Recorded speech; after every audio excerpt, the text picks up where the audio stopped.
Mes chers compatriotes, je fais cette vidéo parce que c'était le 9 juin 2024 que se tenaient les élections européennes en France l'année dernière pour choisir nos eurodéputés. Alors un an après, j'ai voulu, je pense, faire un bilan de cette opération et en particulier de voir pourquoi et quelles ont été les promesses. Alors je ne vais pas parler de tous les partis politiques, mais je voudrais focaliser mon attention sur le parti dont on nous dit que c'est celui qui remporte le plus de suffrages, qui aurait les plus forts pourcentages dans les sondages, celui qui se présente comme étant le parti de l'alternance, celui qui se présente également comme un parti souverainiste, celui dont beaucoup de Français pensent encore qu'il propose plus ou moins de sortir de l'Union européenne. Je veux parler du Rassemblement national.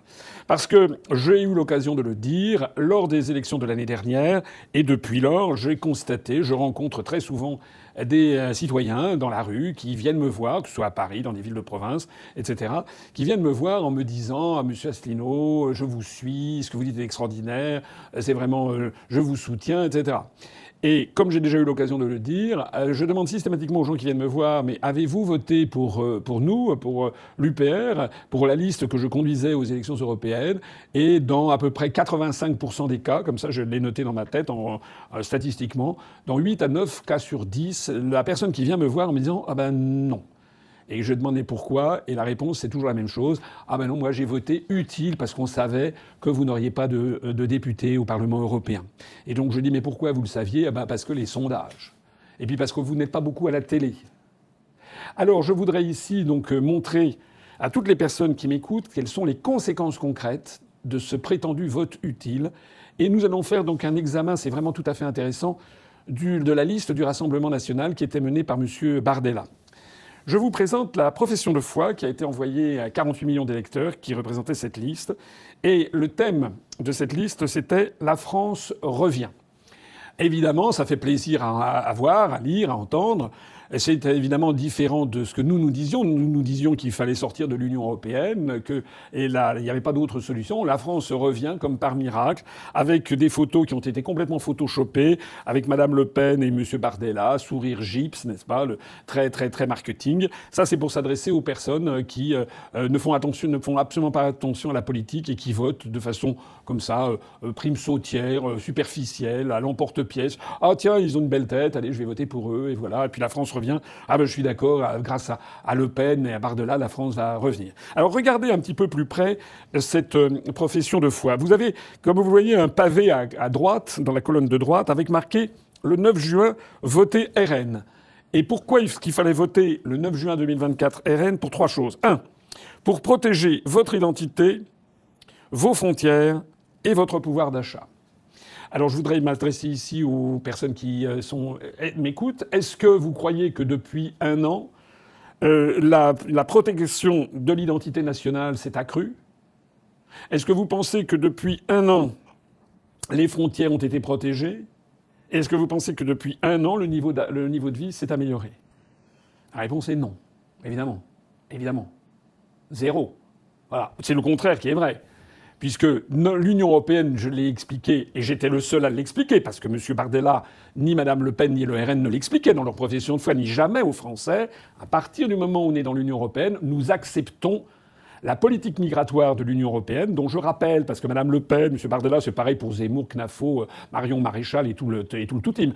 La politique migratoire de l'Union européenne est fixée par l'Union européenne depuis le traité d'Amsterdam de 1999. Et cette politique consiste à faire entrer 4 millions de migrants par an, des migrants légaux, dans l'Union européenne. Je vous renvoie à la vidéo que j'avais faite en novembre 2023, il y a bientôt 2 ans, enfin c'était il y a 1 an et 9 mois, que j'avais faite, où je citais ce chiffre de 4 millions de migrants par an. Madame Ylva Johansson, qui était à l'époque la commissaire européenne chargée de ces questions, en avait parlé lors d'une conférence publique en Espagne. Et depuis lors, ce nombre a toujours été confirmé par la Commission européenne. Alors, ça se poursuit. Et dans la mesure où on y reste, eh ben on y reste. Voilà. Alors, là, le niveau de vie, le pouvoir d'achat s'est effondré. C'est notamment corrélé avec la cherté de l'énergie, c'est-à-dire le marché de l'énergie. C'est corrélé avec la destruction de Nord Stream, etc. Et quant à la protection des frontières, bon, bah, c'est du pareil au même. C'est pareil que l'identité. Ça, c'est le premier point. Le deuxième point pour lequel il fallait voter RN. il y a un an jour pour jour, le 9 juin 2024, d'après la profession de foi de M. Bardella et du RN et de Mme Le Pen, c'était pour sanctionner la politique d'Emmanuel Macron et de son gouvernement. Bon, ce que je dis là s'adresse à tout le monde. Je sais que parmi les personnes qui vont m'écouter et me regarder, il y en a un certain nombre qui ne peuvent pas admettre ce que je dis. Voilà. Je leur mets les preuves sous le nez. Eh ben non. Voilà. Parce que c'est trop contraire à ce qu'ils pensent depuis des années. Le cerveau a été formaté, donc ça, évidemment, c'est triste. Je ne peux rien pour eux. Mais pour beaucoup de Français, quand même, qui gardent quand même un petit peu le discernement, ben, ils peuvent regarder avec moi. Est-ce que vous vous rendez compte de l'arnaque ? Il fallait voter il y a un an pour la liste de M. Bardella et de Mme Le Pen au Parlement européen pour sanctionner la politique d'Emmanuel Macron et de son gouvernement. Or, depuis un an, justement, qu'est-ce qui s'est passé ? Il s'est passé que le Rassemblement national a brutalement interrompu la procédure de destitution de Macron qui avait été lancée par la gauche, par le NFP, au Parlement français, à l'Assemblée nationale. Donc ils n'ont non pas sanctionné la politique d'Emmanuel Macron, ils ont sauvé Emmanuel Macron. Et pour sanctionner la politique du gouvernement, c'est pareil. À répétition, le Rassemblement national a refusé de voter la censure de Bayrou. Plusieurs fois, et encore très récemment. Donc ce point 2 est extraordinaire. Vous devriez le mettre en lettres de feu. Enfin, nous, on va le rappeler sans arrêt. Pour vous montrer à quel point le RN se moque des électeurs. Ce prétendu parti qui, paraît-il, est le premier avec 32-35% des voix. Le troisième point pour lequel il fallait voter pour le RN le 9 juin, c'était pour engager l'alternance en France et en Europe. Alors, l'alternance en France, ça n'a aucun rapport. Il n'y avait pas eu d'alternance. Entre-temps, d'ailleurs, il y a eu la condamnation de Mme Le Pen à l'inéligibilité qui fait qu'on ne sait même pas qui le RN va présenter en 2027. Est-ce que Mme Le Pen, d'ici là, aura réussi en cour d'appel à faire retirer son inéligibilité ou pas? Si elle ne le peut pas, qui sera le candidat du RN? Est-ce que ce sera M. Bardella? Mais enfin, si on lit bien ce qu'on lit dans la presse, il semble qu'il y ait quand même une forte opposition au sein même du RN contre M. Bardella. Enfin bref, l'alternance n'est pas du tout à l'ordre du jour. Quant à l'alternance en Europe, il ne faut pas se moquer du monde. Et là, c'est vraiment se moquer du monde. Parce que je sais bien que parmi les gens qui vont m'écouter, il y a des gens qui vont dire oui, mais il n'a pas raison, on ne peut pas taper sur le RN parce que le RN est minoritaire, etc. Mais ça ne m'a pas échappé que le RN n'est pas au gouvernement.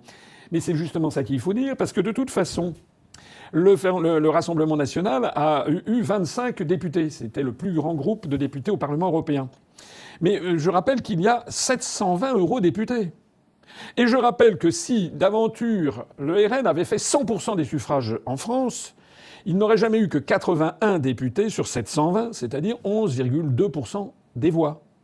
C'est-à-dire que de toute façon, lorsque le RN prend des positions, et on va le voir que c'est ce qu'il annonce, voilà la politique qu'il va faire au niveau européen, il se moque du monde. Nous expliquons que de toute façon, un eurodéputé ne peut pas changer. D'abord parce que le Parlement européen a très peu de pouvoir, même s'il y en a un peu plus que dans les premières années de sa création, mais il n'a qu'un pouvoir de codécision. Mais deuxièmement, parce que de toute façon, la France est ultra minorisée avec 11,2% des eurodéputés. Donc faire, comme on va le voir maintenant, dans la profession de foi, Bardella, Le Pen pour le RN, les autres partis, c'était pareil d'ailleurs, à part nous, mais les autres partis qui ont des projets pour l'Europe, alors que nous expliquions qu'on ne peut pas avoir de projet quand on représente 11% des suffrages. Alors justement, qu'est-ce qu'il y avait d'autre dans cette profession de foi ? Regardez avec moi. Françaises, Français, alors que l'Europe de Macron... Alors déjà, ça c'est assez choquant. C'est pas l'Europe de Macron. Voilà, Macron là-dedans n'est qu'un rouage de l'État profond, de l'oligarchie euro-atlantiste. C'est pas son Europe. C'est l'Europe à laquelle participe Macron. Mais les autres, c'est bien pareil. C'est aussi l'Europe de Merz. C'est aussi l'Europe de Mélanie. C'est aussi l'Europe de tous les dirigeants européens. Alors que l'Europe de Macron aggrave chaque jour la submersion migratoire, ça c'est exact, la crise de l'inflation et le mépris du peuple, notre pays est à l'heure des choix. Les élections européennes du 9 juin sont un grand référendum pour ou contre le délitement de la France et de l'Europe. Ça ne veut rien dire, un référendum pour ou contre le délitement de la France et de l'Europe. Ce qui voulait dire quelque chose, ça aurait été pour ou contre rester dans l'Union européenne ou en sortir. Ça, c'était notre position. Mais dire pour ou contre le délitement de la France et de l'Europe, ça ne veut en fait concrètement, Ça ne veut rien dire. Voilà, c'est comme s'il y avait... Ça sera un référendum pour ou contre le beau temps, pour ou contre le fait qu'il fasse beau cet été. Ce sont des choses qui ne dépendent pas du Rassemblement national. Lors de ces élections, vous pouvez faire le choix d'un vote de sursaut national en élisant des députés patriotes. Compétents, expérimentés, proches des Français, ils seront la voix du peuple au Parlement européen et défendront sans relâche l'intérêt de la France. Bah écoutez, excusez-moi, mais à part, effectivement, il y a 1 ou 2 députés, je pense notamment à Madame Joron, Virginie Joron, qui fait bien son travail d'eurodéputée et qui, elle, effectivement, défend, et qui est une bonne technicienne et qui défend bec et ongle les intérêts de la France, il faut le reconnaître. Il y a de temps en temps aussi Thierry Mariani, j'ai eu l'occasion de l'épingler, qui lui aussi tire la sonnette d'alarme sur le fait que l'Europe est en train de détruire l'agriculture et donc ils s'en scandalisent. Mais ils font peut-être bien leur travail, mais eux-mêmes, ils restent dans le RN et donc refusent de sortir de l'Union européenne. Donc ils participent aussi de cette espèce de tour de passe-passe et d'arnaque, en fait, des électeurs. Je rappelle quand même que M. Bardella, qui d'ailleurs vient très rarement au Parlement européen, mais je rappelle qu'il s'est illustré en allant déjeuner avec un sourire jusqu'aux oreilles, bras dessous avec Mme Valérie Hayer et Mme von der Leyen, déjeuner avec Zelensky pour le soutenir dans l'Union européenne. Est-ce que vraiment les électeurs du RN qui ont voté pour cette liste se doutaient que leur tête de liste allait déjeuner banqueter avec Zelensky? Je n'en suis pas si certain. J'aimerais d'ailleurs savoir comment ça se passe entre M. Bardella et M. Thierry Mariani, puisque M. Mariani, lui, est là pour essayer de drainer au RN les électeurs qui sont anti-ukrainiens et qui veulent que cette guerre cesse, tandis que M. Bardella est là pour drainer les autres. Ça s'appelle une stratégie marketing de râteau. Il s'agit de ratisser large, mais au total, évidemment, ce sont les électeurs qui sont cocus, puisqu'ils donnent un mandat, un chèque en blanc à des gens qui font ensuite la politique qui n'était pas prévue par leur profession de foi. Alors je termine le propos. Contre l'Europe de Macron, encore une fois l'Europe de Macron, mais c'est pas l'Europe de Macron, ils auraient mieux fait de dire l'Europe de von der Leyen, ou l'Europe, la BCE, l'Europe de Madame Christine Lagarde, ou ils auraient parlé de l'Europe de l'OTAN. Hein. Contre l'Europe de Macron, nous portons l'Europe des nations qui protège votre identité, votre sécurité et votre pouvoir d'achat. Parce que l'État du pays exige le rassemblement, je vous appelle au vote et au vote utile en groupant vos voix sur la seule liste qui peut gagner. Alors là, nous y voilà. Alors déjà, nous portons l'Europe des nations. Si vous parlez bien le français, réfléchissez à cette formule. Ça veut dire quoi? Nous portons l'Europe des nations. Moi, je sais ce que c'est que, je sais pas moi, porter un sac, porter une valise, Mais porter l'Europe des nations, ça veut dire quoi? Porter le projet d'Europe des nations, ça aurait été mieux formulé, mais ça ne veut rien dire. Concrètement, comme disent les anglo-saxons, where is the beef? Où est la barbaque? Voilà, c'est quoi? Qu'est-ce qu'on a à manger concrètement? Rien. Nous portons l'Europe des nations. En revanche, la dernière phrase, et vous voyez que c'est en gras, elle est fondamentale, je la relis. Je vous appelle au vote et au vote utile en groupant vos voix sur la seule liste qui peut gagner. C'est pour ça que beaucoup des gens qui me suivent se sont dit, bon, Asselineau, l'UPR, c'est vachement bien, mais bon, combien de gens m'ont dit, mais oui, mais vous n'avez pas de chance de gagner, donc j'ai voté utile. C'est une escroquerie. Vous avez affaire à des escrocs. Jadis, Jean-Marie Le Pen, le père de Marine Le Pen, avait une formule qui était assez drôle. Il disait « Je préfère être battu sur mes idées qu'être élu sur les idées des autres ». Eh bien, les gens, là, lorsqu'ils doivent voter au moment où on vote, surtout qu'en plus il s'agissait d'un vote à la proportionnelle, plutôt que de voter pour un parti dans lequel vous n'avez pas beaucoup confiance, et d'ailleurs il y a de plus en plus d'électeurs du RN qui ont de moins en moins confiance dans ce parti, on peut le comprendre, eh bien, dire qu'il faut se rassembler pour le seul parti qui a des chances de gagner, pourquoi est-ce que c'est le seul parti qui a des chances de gagner ? Parce qu'il passe en boucle sur tous les médias, et tous les médias nous indiquent que c'est le parti qui fait le plus fort score dans les sondages. Ça s'appelle la prophétie autoréalisatrice. C'est la raison pour laquelle, d'ailleurs, il faudrait interdire les sondages politiques pendant 3 mois avant des élections. Parce que c'est un formidable procédé pour laver le cerveau de la population. Parce qu'en pratique, c'est ce que j'ai dit à toutes les personnes qui viennent me voir dans la rue, j'ai dit en pratique, c'était utile pour qui et pourquoi ce que vous avez fait. En pratique, ce vote a été utile surtout pour l'oligarchie, puisqu'il n'y a pas d'eurodéputés pour proposer le Frexit et pour parler, pour porter la voix de tous les Français qui veulent sortir de l'Union européenne. Et nous n'avons pas d'eurodéputés français pendant 5 ans. C'est pareil d'ailleurs pour Mme Knafo, pour Mme Marion Maréchal. Ils ne proposent pas la sortie de l'Union européenne. Et ce propos liminaire sur la profession de foi a été signé de Bardella. Le 9 juin, avec vous, la France revient l'Europe revit. Alors je m'adresse à vous. Est-ce que la France, depuis un an, est revenue? Est-ce que l'Europe revit? Non. Et que ceux qui disent oui, mais parce qu'ils ne sont pas majoritaires, de toute façon, je vous ai expliqué, je viens de vous l'expliquer, que de toute façon, les eurodéputés français sont ultra minoritaires, quel que soit le résultat. Donc en fait, ce sont des promesses, ce sont des fake news, ce sont des fausses promesses. Ils ne sont pas les seuls. Tous les autres partis, à part nous, font la même chose aux européennes, en promettant monts et merveilles, ils veulent changer l'Europe, et c'est ça. Je l'ai déjà dit 50 fois. Mais là, je m'adresse particulièrement aux électeurs du RN, parce que beaucoup, plutôt que de voter pour nous, alors qu'ils aiment bien, ils apprécient nos analyses, se sont dit ça, ils ont répété ce qu'ils ont lu. Eh bien non, on va voter utile parce que c'est le seul qui puisse gagner des voix. Et puis la profession de foi, elle avait un verso, il n'y avait pas qu'un recto. Alors ça vaut le coup aussi de jeter un œil sur le verso. Vous le voyez avec moi, regardez rapidement. Pour l'Europe des nations contre l'Europe de Macron. Encore une fois, cette volonté absolue de prendre les Français pour des imbéciles, comme si c'était Macron qui pilotait cette Europe, ce qui est faux, puisque tout le monde sait que cette Europe n'est absolument pas pilotée par Macron, que cette Europe, elle est dans les mains de von der Leyen, qui n'est elle-même qu'une marionnette de l'oligarchie euro-atlantiste. Cette Europe, elle est dirigée par Madame Christine Lagarde, qui n'est elle-même qu'une marionnette des mêmes forces, et cette Europe, elle est dirigée par l'OTAN, qui est elle-même une marionnette de l'État profond américain. Mais bon. Alors, pour l'Europe des nations, nous défendrons l'arrêt de la subversion migratoire par le contrôle de nos frontières et l'expulsion des clandestins. Est-ce que ça a eu lieu? Non. Est-ce que ça pouvait avoir lieu? Non. La promesse était donc d'emblée une fausse promesse. Deuxièmement, pour votre sécurité et nos valeurs de civilisation, par la tolérance zéro, l'expulsion des délinquants et des islamistes étrangers. Des islamistes étrangers. Donc là, c'est vraiment montrer du doigt, pointer du doigt les immigrés, pointer du doigt l'islam. Est-ce que ça a été suivi des faits? La réponse est non. D'ailleurs, au passage, il faut être honnête, ça ne concerne pas uniquement l'Union européenne. Ça concerne un problème pour lequel j'attends toujours une réponse de M. Zemmour, ou de Mme Knafo, ou de Mme Le Pen, ou de M. Bardella, ou de Mme Marion Maréchal. Comment font-ils pour expulser des personnes qui sont frappées d'OQTF si aucun pays étranger ne les accepte. Donc il y a quand même toute une réflexion qu'il faudrait conduire et on attend toujours que la réflexion soit menée et présentée. Troisièmement, votre pouvoir d'achat par la baisse des factures d'électricité et le refus de tout impôt européen.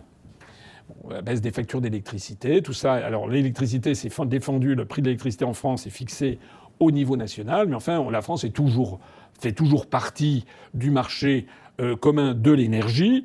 Et le fait que les Français aient voté pour M. Bardella et d'avoir envoyé le principal groupe, le premier groupe d'eurodéputés français, c'est justement le groupe du RN, n'a pas changé d'un iota cet aspect. Quatrièmement, le patriotisme économique par la priorité aux entreprises françaises dans la commande publique. Est-ce que ça a changé? Non, évidemment, c'est contraire aux traités européens. Donc c'est encore une promesse que le RN a faite sans pouvoir, et d'emblée, sachant qu'il ne pourrait pas la mettre en œuvre, quel que soit son score. Cinquièmement, notre agriculture par l'arrêt de l'écologie punitive et la lutte contre la concurrence déloyale. J'en ai parlé tout à l'heure. Monsieur Thierry Mariani a fait récemment une vidéo pour se plaindre des négociations, par exemple, avec le Mercosur qui avancent, qui vont très vite. Bon, très bien, il s'est plaint, et c'est tout. Voilà. C'eût été tout autre chose, je me permets d'insister. S'il y avait eu 5 ou 6 ou 7 députés de l'UPR au Parlement européen, on n'aurait pas pu changer non plus, hein, je vous rassure. Je ne suis pas là en train de vous vendre quelque chose de miraculeux. Mais au moins, ce qu'on aurait fait, c'est qu'on aurait fait ce qu'avait fait Nigel Farage quand il était eurodéputé, c'est qu'à chaque fois qu'on aurait eu la parole, on aurait mis les pieds dans le plat. On aurait expliqué qu'il faut sortir de l'Union européenne, on aurait relayé ça dans tous les médias, on aurait fait de la pédagogie auprès du peuple français. On aurait mis autant que faire se peut, on aurait mis Mme von der Leyen et toute l'oligarchie de la Commission européenne dans les plus grandes difficultés au Parlement européen. Ce que ne fait absolument pas le Rassemblement national. On aurait également, avec nos analyses, nos interventions, on aurait pu forcer les autres eurodéputés à se positionner. Hein, je rappelle que Madame Manon Aubry du groupe de LFI, alors elle fait des oppositions, mais tout en étant dans le cadre de l'Union européenne. Et rappelez-vous qu'elle a sauté au cou de von der Leyen le moment venu. On poursuit les promesses du RN Dans ce cadre, la simplification administrative par la lutte contre les normes et les interdits abusifs, bon, bah, rien du tout. Voilà. C'est au contraire le contraire qui est vrai. Alors, il y a quelque chose qui est passé au Parlement français, c'est la suppression des ZFE, où le RN, il faut le reconnaître, mais pas que le RN, il y a eu aussi LR, il y a eu aussi d'autres députés, un certain nombre de députés de gauche qui s'y sont joints, ont fait capoter le projet de création des ZFE, mais ces projets des ZFE qui est exigé par Bruxelles. Et l'affaire n'est pas réglée du tout, puisque probablement que actuellement, je crois, c'est pendant devant le Conseil constitutionnel, il n'est pas du tout exclu que l'on soit obligé de réintroduire les ZFE, ou alors de payer des sommes, des pénalités absolument considérables. C'est-à-dire le fait de voter pour le RN au Parlement européen n'a strictement eu aucun effet sur ces questions. La fin de l'élargissement de l'Union européenne par le refus de l'adhésion des Balkans et de la Turquie, alors ça c'est un clin d'œil aux islamophobes, etc. Mais en fait, c'est pas vrai. Puisque j'ai pas rêvé, semble-t-il, c'est que l'adhésion de l'Ukraine dans l'Union européenne va de plus en plus vite. Et Mme von der Leyen a dit qu'elle était pour une fast track, je crois, une adhésion très rapide de l'Ukraine, de Zelensky dans l'Union européenne. Je rappelle d'ailleurs, comme je le disais tout à l'heure, que M. Bardella est allé déjeuner avec M. Zelensky et que le Rassemblement national soutient l'Ukraine. C'est-à-dire que ça, c'est une promesse qui, de toute façon, serait... S'il y avait un débat sur l'adhésion de l'Ukraine à l'Union européenne, vous verriez que le RN ne voterait pas contre, puisque, justement, ils se sont complètement alignés sur le narratif des élites euro-atlantistes. Nous défendrons notre souveraineté et notre droit de veto pour ne pas subir les décisions contraires aux intérêts vitaux de la France. Bon, il suffit d'aller regarder la petite vidéo plaintive de M. Thierry Mariani sur le Mercosur pour voir à quel point tout ça, ce sont des fausses promesses, puisqu'ils ne peuvent pas, de toute façon. C'est pas eux qui décident dans ces questions. Hein. Celui qui démettra le droit de veto, c'est éventuellement le président de la République. Or, le président de la République, c'est M. Macron, que Mme Le Pen et le RN refusent de destituer. Et enfin, une Europe des projets par des coopérations sur les technologies vertes, le spatial, le numérique, la recherche scientifique. Bon, bah, très bien, ça, tout le monde est d'accord, hein, mais il n'y a pas besoin d'être dans l'Union européenne pour faire des projets et des coopérations scientifiques. Et le résultat, c'était dimanche 9 juin, pour gagner un seul vote utile, voter Bardella. Eh bien, moi, je dis pas du tout. Il n'y avait qu'un seul vote vraiment utile, c'était le vote de l'UPR. Et malheureusement, les électeurs sont encore une fois tombés dans le panneau. C'est un vote utile, en effet, de voter Bardella. C'est un vote utile pour l'oligarchie euro-atlantiste. C'est d'ailleurs la raison pour laquelle M. Bardella et le RN sont constamment mis en avant. C'était un vote utile aussi de voter pour le LFI, puisque c'est un vote utile pour l'oligarchie euro-atlantiste, puisque, en fait, les Français sont maintenus artificiellement dans ce clivage droite-gauche et votent pour des prétendus opposants qui, de toute façon...